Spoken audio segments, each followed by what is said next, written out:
ಅವರು ಟ್ಯಾಕಲ್ ಮಾಡುವಂತ ಸಂದರ್ಭದಲ್ಲಿ ನೀನು ಎಲ್ಲ ಒಂದ್ ಕಡೆ ಚಡ್ಡಿ ಹಾಕಿದ್ದೆಲ್ಲಪ್ಪ ಅಂತ, ನಾನು ಚಡ್ಡಿ ಹಾಕಿದ್ದೆಲ್ಲ ಅಂತ ಒಂದು ಪದ ಹೇಳಿದ್ಕೆ ಅವರು ನಮಸ್ತೆ ಸದಾ ವತ್ಸಲೆ ಮಾತೃಭೂಮೆ ತ್ವಯಾ ಹಿಂದೂ ಭೂಮೆ ಸುಖಂ ವರ್ಧಿತೋಹಂ ಅಂತ ಪೂರ್ತಿ RSS ಭಗವದ್ಗೀತೆಯನ್ನ ಅವ್ರು ಹೇಳ್ಬಿಟ್ರು. ವಿಧಾನಸಭೆ ಅಧಿವೇಶನದಲ್ಲಿ ಆನ್ ರೆಕಾರ್ಡ್ ಹೇಳಿದ್ರು, ಹೌದು ನಾನು RSSಗೆ ಹೋಗಿದ್ದು ನಿಜ, RSS ಗೀತೆಯನ್ನ ಕಲ್ತಿದ್ದು ನಿಜ ಅಂತೇಳಿ.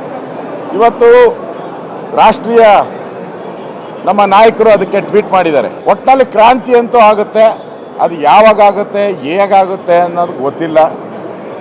ಇವತ್ತು ಕಾಂಗ್ರೆಸ್ ಪಾರ್ಟಿ ಒಂದು ರೀತಿ ಒಡೆದ ಮನೆ, ಡೆಲ್ಲಿಯವರ ಕಾಂಗ್ರೆಸ್ಸು ಅದು ಒಂಥರ ಡೂಪ್ಲಿಕೇಟ್. ಅವ್ರಿಗೇನು ರಾಹುಲ್ ಗಾಂಧಿಗೆ ಬುದ್ಧಿ ಇದೆಯೋ ಇಲ್ಲೋ ಗೊತ್ತಿಲ್ಲ, ಮನಸ್ಸಿಗೆ ಬಂದಂಗೆ ದಾಖಲೆ ಇಲ್ದಂಗೆ ಮಾತಾಡ್ತಾರೆ.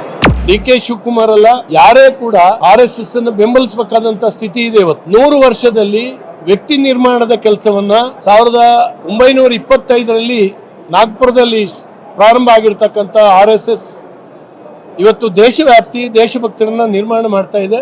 ಇಷ್ಟೆಲ್ಲ ಭಯೋತ್ಪಾದನೆ, ಭ್ರಷ್ಟಾಚಾರ ಎಲ್ಲ ನಡೆಯುವಾಗಲೂ ಕೂಡ ಒಂದಷ್ಟು ಜನ ದೇಶಭಕ್ತರು ದೇಶಕ್ಕಾಗಿ ಅರ್ಪಣಾ ಮನೋಭಾವದಿಂದ ದುಡಿಯುವಂತ RSS ಸ್ವಯಂ ಸೇವಕರ ನೇತೃತ್ವದಲ್ಲಿ ದೇಶವನ್ನ ಮುನ್ನಡೆಸ್ತಾ ಇರ್ತಕ್ಕಂಥದ್ದು ಪಕ್ಷ ಮೀರಿ RSS ಬಗ್ಗೆ ಒಲವನ್ನ ತೋರಿಸಲಿಕ್ಕೆ ಸಾಧ್ಯ ಆಗಿದೆ.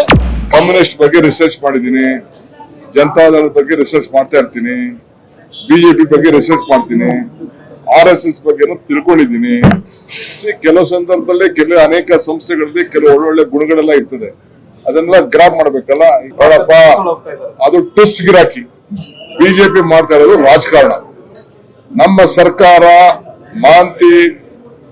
ಮೋಹಂತಿ ಮತ್ತು ಅವರ ತಂಡ ಬಹಳ ಕ್ಲೀನ್ ಆಗಿ ಅವ್ರ ಕೆಲಸ